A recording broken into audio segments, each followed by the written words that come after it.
Okay, I might mention the last two study guides are finally out here on the table. The one for tonight tried to email/text to notify earlier this week, but you can get a hard copy out there if you didn't print out the study guide. A staple to that is next week's, which is a 2-pager. Seems fitting we're doing 11 and 12, so. But tonight's session and next week's session will conclude our study of the book of Daniel. I'm going to flash these. You remember in the opening packet I placed some memory verses? I'm just going to flash through them and read them and just ask, how you doing with that? But Daniel made up his mind that he would not defile himself. That's the first part of 1:8. In the days of those kings, the God of heaven will set up a kingdom which will never be destroyed, and that kingdom will not be left for another people. It will crush and put an end to all these kingdoms, but it will itself endure forever. I need to work on them too. Daniel 2 and verse 44. And then Daniel 3, you'll recognize this story, I'm sure. But if you do not worship, who said that? It's got a really long name. No, yeah, him. But if you do not worship, you will immediately be cast into the midst of a furnace of blazing fire. And then the question of that whole story, and what God is there who can deliver you from out of my hands? And of course, he was about to find out. Daniel 3 and verse 28, later in the same account, Nebuchadnezzar responded and said, "Blessed be the God of Shadrach, Meshach, and Abednego, who has sent his angel and delivered his servants who put their trust in him, violating the king's command and yielded up their bodies so as not to serve or worship any god except their own God." Daniel 4, verse 32. God to Nebuchadnezzar through Daniel, "You will be given grass to eat like cattle, and 7 periods of time will pass over you until you recognize," here comes theme alert, "that the Most High is ruler over the realm of mankind and bestows it on whomever we wishes." You wish you had $1 for every time we've emphasized that? Not that we're trying to make money off this study. That's not the point. Daniel 6 and verse 10. Now when Daniel knew that the document was signed, he entered his house. Now in his roof chamber he had windows open toward Jerusalem, and he continued kneeling on his knees 3 times a day, praying and giving thanks before his God, as he had been doing previously. What's important is not whether you can remember every word, but whether you can remember the meaning of it and write it on our hearts. That's the point. And so that's why we put out that little challenge, and do with that, of course, what you will. Okay, so I said tonight we are planning to study chapter 10, but here in the latter part of the latter half of the book of Daniel, of course, it's highly symbolic. In Daniel 7, the first of, I would say, 4 primary visions in these last 6 chapters. The first of which was about 4 beasts, in many respects parallel to the vision from chapter 2, which Nebuchadnezzar had. This one Daniel has, of 4 beasts, and they're depicted in terms of beasts to describe their ferocity, their swift ability to conquer, etc., etc. And those symbolize the same 4 world kingdoms. Then we come to chapter 8, and this time 2 new animals, but depicting 2 of the 4 kingdoms. Remember the ram and the goat, symbolizing conflict between the Persians and Greeks. The interpretation is provided right in the text. And of course, we'll look at this again next week. We'll hearken back. In fact, it might be good if you review these visions, maybe the one in chapter 2, but certainly Daniel 8, in concert with your study of 11. because in 8, you have the goat with this, it talks about, depending on the translation, this very prominent, conspicuous horn with which he defeated the ram and broke the 2 horns of the ram. Well, that we talked about how that horn represents the conquests of Alexander the Great, the great dominance that he displayed. And so we'll talk about we'll have more visions of the kingdom of Greece. But of course, the Greeks triumph over the Persians. And then in Daniel 9, the vision of the decree of 70 weeks, which it symbolizes, I believe, the period beginning with the decree of Cyrus. That's the best fit. It talks about a decree given the year in which this vision was received. That's clearly the best fit. Between the decree of Cyrus and the end of the Jewish economy, the destruction of Jerusalem by the Romans in AD 70. Okay? So we come to chapter 10 then, and chapter 10 is the prelude, I suppose you could call it. It is the introduction to the vision proper in 11 and 12. Although it's not that Daniel doesn't see things in 10, but concerning world kingdoms and such, the vision is not related until chapter 11, beginning in chapter 11. But we know from chapter 10, in broad strokes, what these chapters are going to be about. What does this vision concern? And there are at least 2 verses, and if you picked up on others, certainly would like to hear from you. But in chapter 10 and verse 1, we learn what one of the big subjects of this vision will be. In the 3rd year of Cyrus, king of Persia, and you'll notice that contrast. There's an interesting comparison here. 10:1, the 3rd year of Cyrus. 11:1, the 1st year of Darius the Mede. 11:1 isn't giving the year of a vision. It's really what this spiritual being did in the 1st year of Darius the Mede. Anyway, so the 3rd year of Cyrus. So this would be how long after Cyrus's decree? From Ezra chapter 1, in which year of Cyrus did he make the decree?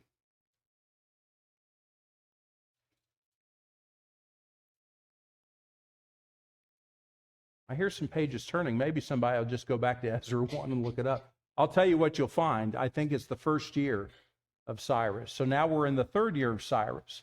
So this may be, I'm just estimating here, right about the time that they all get back, that first group returns, and the foundation of the temple is laid and so forth. Okay? So that's an interesting thought. While all of that's going on, and Zerubbabel and Jeshua are leading the people and having struggles and encountering enemies, where is Daniel?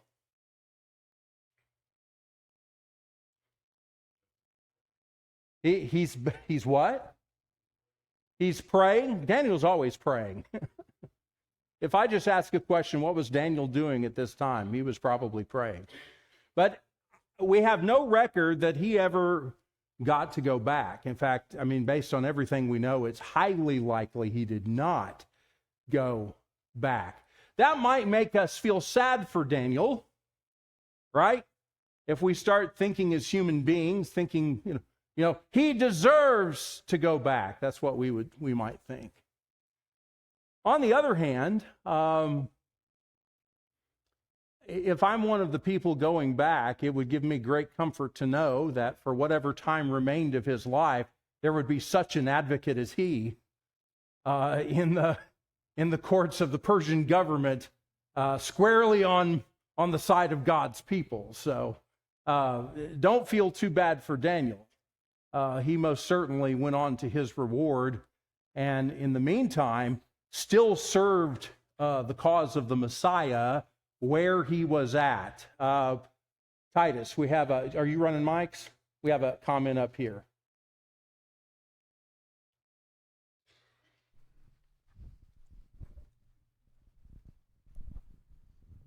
I've read that his tomb was laid in Susa, and it was laid. The Jews that lived there, that stayed there after the return and after his death,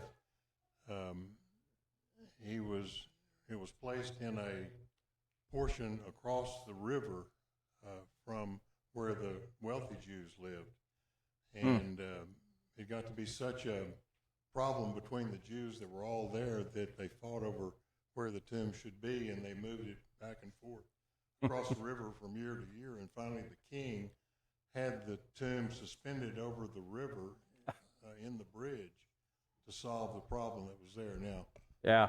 Of course, I've also read that he never went to Susa. He was only there in the dream, in the vision that he had. Oh, okay. Yeah, I see.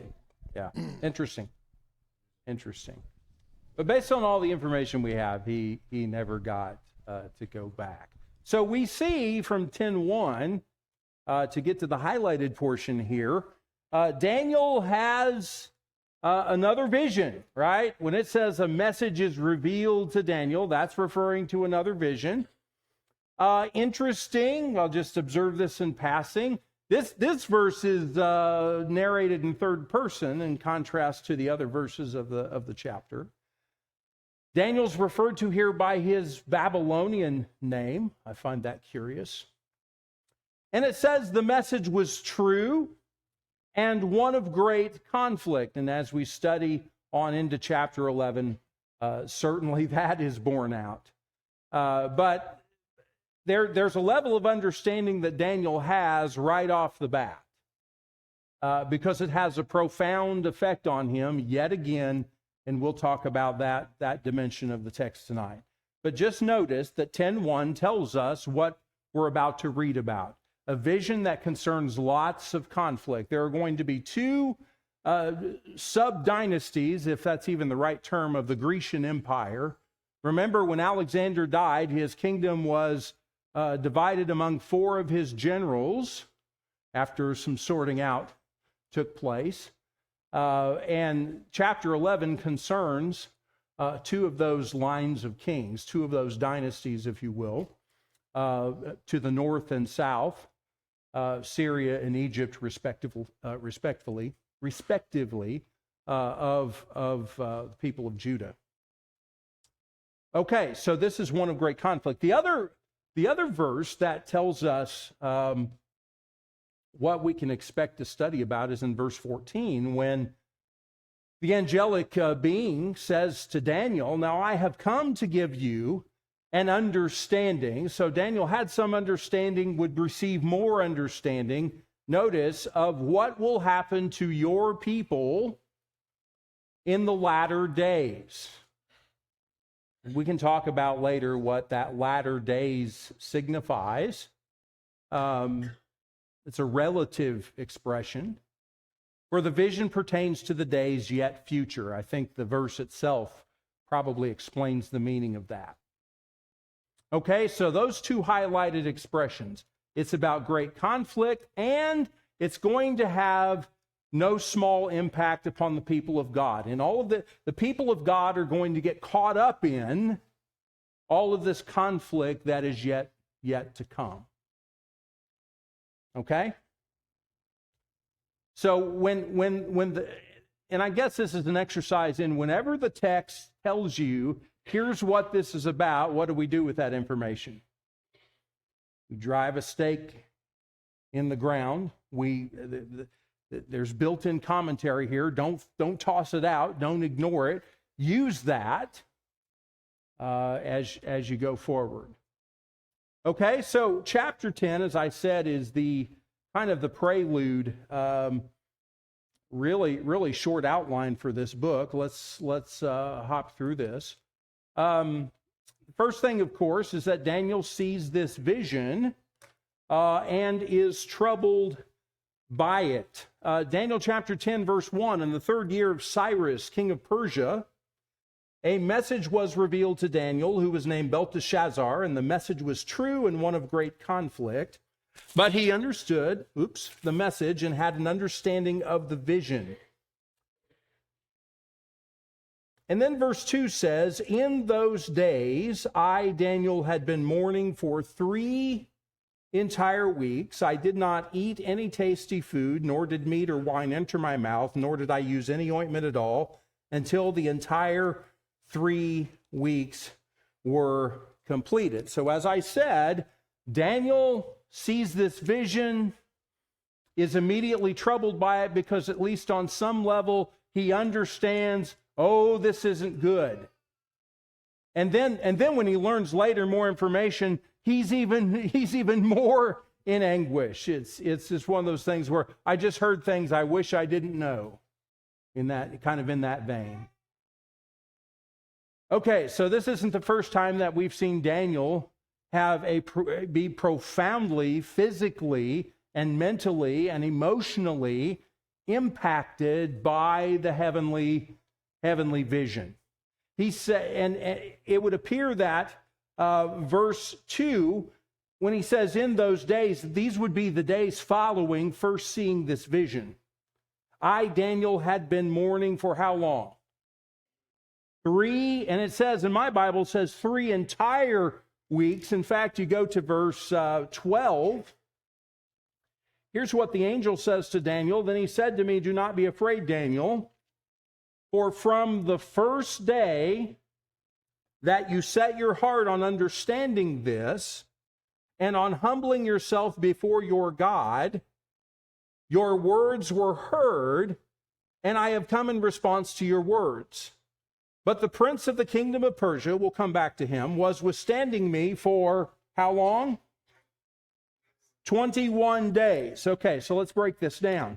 Daniel sees this vision, and so then starting on day 1 of 21, he begins to what? We just read it. He begins what? Mourning. And everything that goes with this, right? There's mourning, fasting, but why he's fasting, I would say primarily, I mean, you could say because he's mourning, but I would posit there's an even greater purpose for the fasting. Notice verse 12. Because he's in prayer, it accompanies prayer, not surprising there. What would be the purpose of fasting? What would be the language that would be the tell in verse 12 that would indicate he's fasting? More than likely. He's humbling himself before God. In a sense, chastening his body for the purpose of devotion to God, for the purpose of seeking God. He wants to understand more about this. And that's what verse 12 says. From the very first day after he saw this, that's the implication, you set your heart on understanding this. In concert with that, humbling yourself before your God. You ever have something you really want to understand? How do you approach that? How do I approach that? If you go and talk to Daniel about that, he might suggest what? What kind of questions do you think he'd ask you, assuming he'd speak English? He'd probably ask, have you prayed about it? Can't imagine Daniel not asking that question. And then he might ask, have you considered fasting? How much ardor have you been seeking the Lord God? Humble yourself before him. Devote your heart completely. James? Right. It's purpose. It's very purposeful. Verses 2 and 3, very purposeful. Mourning for 3 days. He purposely withholds, specific things. I did not eat any tasty food, nor did meat or wine enter my mouth, nor, so you could argue this is part of the fast, nor did I use any ointment at all. So you can imagine, ointment was part of their daily hygiene, right? Their personal grooming, if you will. So after 3 weeks of, maybe that's a picture we shouldn't paint. But he's probably looking very haggard But in his mind, who cares? There's nothing more important than devoting myself to God. On the inside, he was well groomed. Yeah, it's right. That'd be the broader expression. Until the entire 3 weeks. So maybe James, he had set his heart, okay, I'm going to pick a period of time. Maybe it was 3 weeks. Maybe it'd be 3 weeks or more. But I almost get the impression that it was three weeks that I'm going to devote this time. Of course, this isn't the first time this has happened. When does the messenger arrive? Day 1? 24th day of the month, and you get the sense from verse 13 that entire 3-week period expired. So God comes at the tail end of that. I seem to remember that happened before. And that could get us into another discussion is, when does God show up sometimes in our life? Well, that's exactly right. Whenever he decides to, which is always the right time. When did he send Noah, class? Use his wording. The right time. When did he send his son? The right time. Galatians 4, the fullness of time. That's a good point. But I asked it the way I did because often that timing doesn't match up our expectation of what it ought to be. Often it's later. It's almost as if our God delights in last-minute rescues to show us that he's never forgotten and that he can. Your words were heard, and I have come in response to your words. So Daniel sees the vision and indeed, once again, is very troubled by it. And then that brings us to this mysterious man in verses 4 through 9.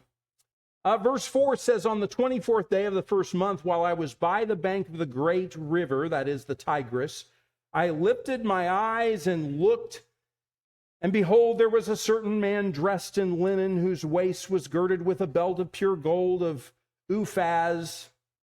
If I'm even saying that right. Anybody have a different word besides Uphaz or Euphaz? Okay. Anybody say Ophir by chance? I'm just curious. I didn't.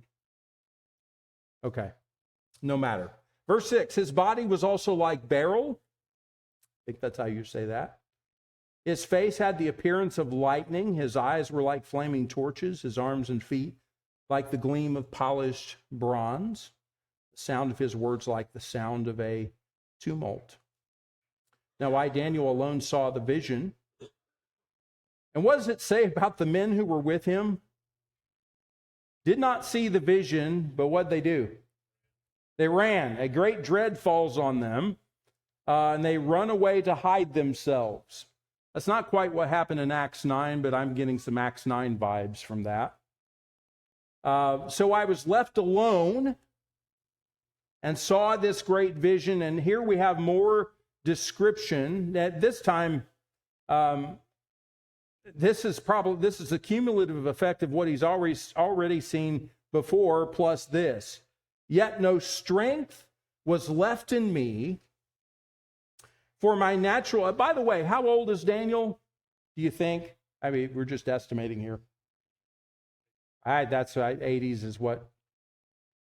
So I don't know how much vigor was there to begin with. No strength left. My natural color turned to a deathly pallor. It's quite descriptive. And I retained no strength. But I heard the sound of his words, which we've already noted sound like a tumult. Yours might say like a multitude. Anybody have something besides tumult or multitude? At the end of verse 6.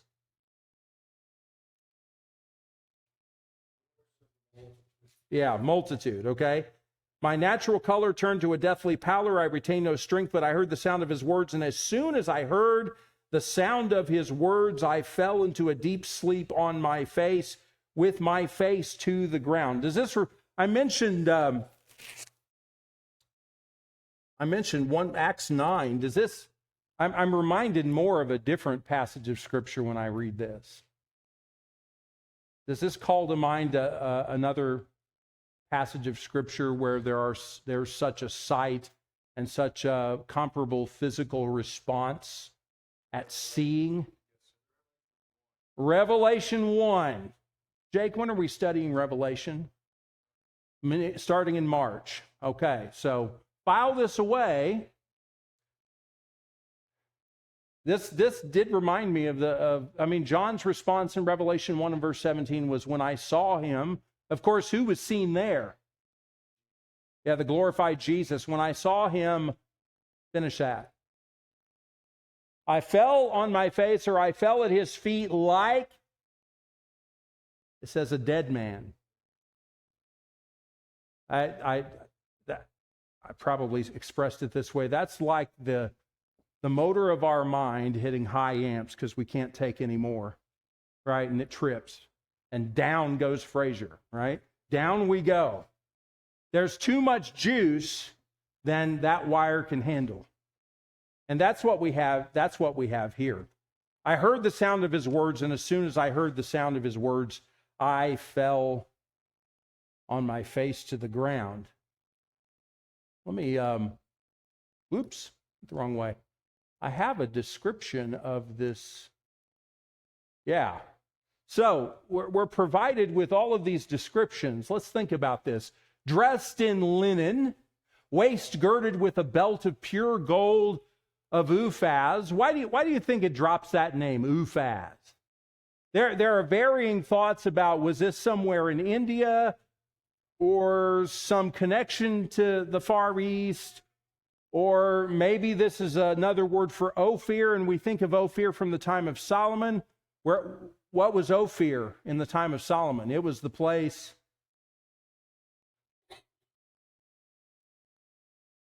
Why do you think it would mention a name like this? That the reader who knew where this is would immediately recognize, what about this gold? It's the best of the best. I think that's the implication here. This is the highest quality. This is the finest gold. What else could possibly go with the rest of this description, right? Waist girded with a belt of pure gold. Now, I looked up beryl because I don't know a whole lot about gems and jewelry. But from what I read, the purest beryl, is that how you say it? Yeah. Okay, all right. It's colorless. Now, there are variations of it. It can be different colors when it is impure to varying degrees. For instance, emerald, I think, is a variation of beryl. Now, emerald, I'm more familiar with. But imagine, colorless. What would that, is that saying transparent? Spooky to look at, I can tell you. I mean, his body was like beryl. Do your best with that. I haven't even given you any color that you can use on your palette, on your canvas as you're painting this picture in your mind. Kyle? Yellow serpentine. Yellow serpentine. Okay. So there would be a glow to it regardless, a reflection, right? Body like beryl, face like lightning. I just forgot about the beryl. Eyes like flaming torches. I just forgot about the face. I didn't really. Arms and feet. Now this sounds like Christ in Revelation 1. Arms and feet like the gleam of polished bronze. Sound of his words like the sound of a tumult. In Revelation 1, it's a voice like the sound of many waters. I've never been to Niagara Falls. How many of you have been to Niagara Falls? Okay. I hear it is, there's no way a YouTube video could capture how awesome that must be to stand beside it and hear all that volume crashing down, cascading down. That was his voice. Probably your memories of it don't do justice to what what you probably sensed at the time. So when put together, we can see why the high amp motor of Daniel's being tripped, and why John's did in Revelation 1. What is this communicating to Daniel? There's a point to all this. What's the point to Daniel right off the bat? And I don't mean the point is not seen in his necessarily in his initial reaction to it, although that's connected with it.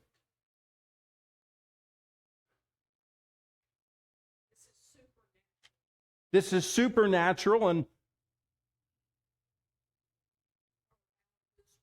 out of this world. So if by the way, this is every indication here, this is an angel. An angel. Add this to the list of descriptions of awesome angels in Scripture. One angel killed how many of the Assyrian army? Close. 185,000. And when they woke in the morning, behold fits that story. All of them were dead. One angel. In Revelation, I can't wait to get there. There's one angel with his foot standing on the land and standing on the sea. One angel. One angel. What do God's people take away from this?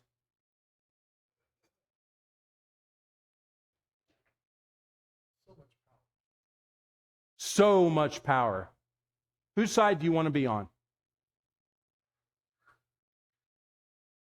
Antiochus Epiphanes, who we'll talk about next week, was a scary dude.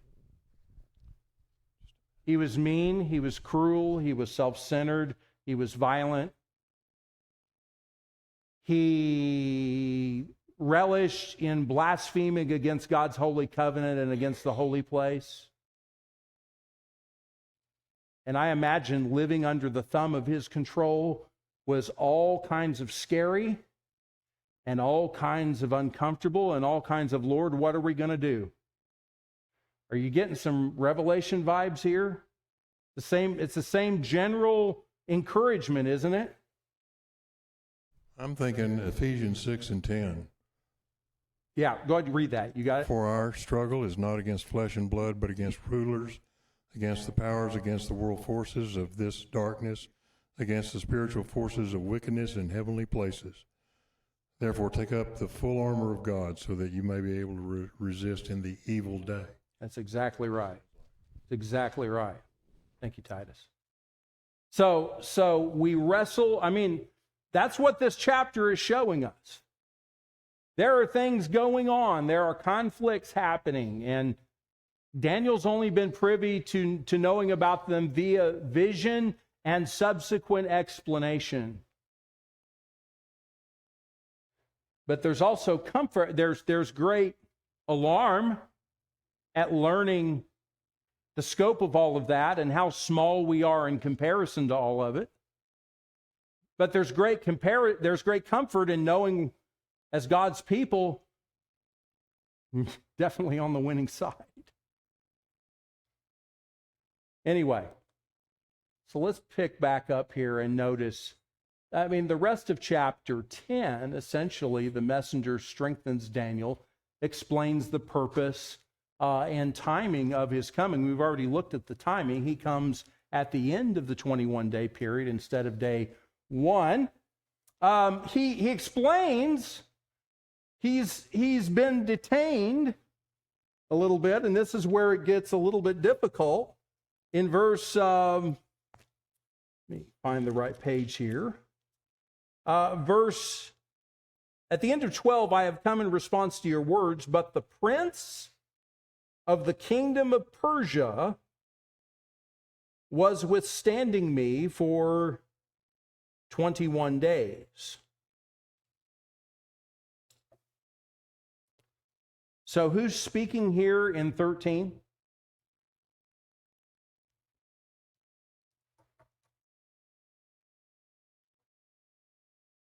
Well, we don't have the description up here, but if we did, I'd say this guy. To give you an idea of what's going on in unseen realms, who is the prince of the kingdom of Persia?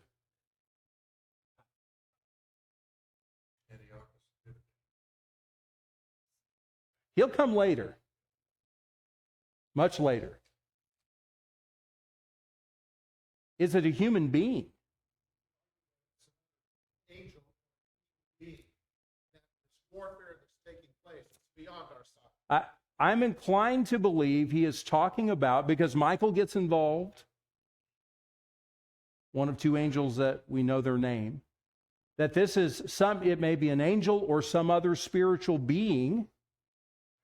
Why identified as that idea of a prince being associated with a spiritual being is not new. Ephesians 2, the prince of the power of the air. They're likely a reference to Satan. So that idea of a prince or a principality, maybe that's the idea. It's a spiritual being likely. I'm inclined to believe that. That is warring, that is fighting, whose aim is to advance some cause in concert with the aims of the king of Persia. Now, I can't reconcile in my mind why the prince of the kingdom of Persia would be to this point, who's the king of Persia at this point, like the human king of Persia? Cyrus, is he working in concert with God or against him? Cyrus, my shepherd. That's what God says in the book of Isaiah. So, Cyrus's words and actions so far have been in concert, have been in keeping with the purpose of God to allow the people to go back. We're all right about that time. What this is, we're just not told, except that it was enough of a conflict that this guy was delayed for 3 whole weeks. That's what we know. And beyond that is speculation. Michael has to get involved. He's called one of the chief princes, came to help me, for I had been left there with the kings of Persia. And later on, he's going to mention, I've got to go back and fight against him again. And the prince of Greece is coming. So it's almost as if that layer is peeled back just ever so much, and we're made privy to just hazy imagery about the unseen realm. And just what we can make out is not well defined, but what are some overarching ideas that come out of that? Need faith. Yeah. Need prayer. This is big, right? This is bigger. Without God, there's no way, right? No way. So that's what verses 10 through 21 is largely talking about. I found it interesting throughout chapter 10. I noted at least 3 times where an angel touched. Made me think of that old TV show that I didn't watch called Touched by an Angel. 3 times Daniel was touched by an angel. Verse 10, verse 16, verse 18. And it was almost like just something interesting I noticed, that one touch didn't seem to restore all of his strength. Like he touched him and he was able to kind of be in a crawling position on the palms of his hands and on his knees. And then later he's touched and he's made to stand upright, but he's trembling. And then he's touched again and receives another measure of strength. So I found that interesting. So 10, 16, and 18. Yeah. Verse 19, once again, we find Daniel described as a man of high esteem. The message here is to God's people through Daniel: do not be afraid, peace be with you, take courage and be courageous. That's one of the big takeaways for God's people Daniel's going to seal up this vision for later times during essentially the intertestamental period. Now, as soon as he spoke to me, I received strength and said, "May my Lord speak, for you have strengthened me." And then comes what I referred to. Then he said, "Do you understand why I came to you? But I shall now return to fight against the prince of Persia, so I am going forth. Behold, the prince of Greece is about to come. However, I will tell you what is inscribed in the writing of truth. Yet there is no one who stands firmly with me against these forces except Michael, your prince." Again, a lot that we don't understand there, just as we wonder, okay, what is the exact role of angels today? And we do have a few things about that. Hebrews chapter 1 indicates that angels are tasked with what? They're described as ministering spirits sent forth to render service for the sake of those who will inherit salvation. And I can just tell you for my part, I don't feel like I have to understand that, but I do want to take comfort from that, and I want to rejoice in that and let God handle his business and trust that he's got this. There's no way he could explain it all to us anyway, much as we feel maybe we're entitled to know everything, which we're not. Kyle? The emphasis on words may not come through in something that's written, but I take the words, "Peace be with you." Yeah. To be a response directly to Daniel, that his prayers have been heard, and that don't quit praying, but you can calm down. Yeah. Because he's been very earnest in what he's seeking. He's been very earnest. Very, very earnest. Okay, so let's see. So we talked about these. We've talked about some things we take away from the chapter. Let me just give you a quick preview of 11.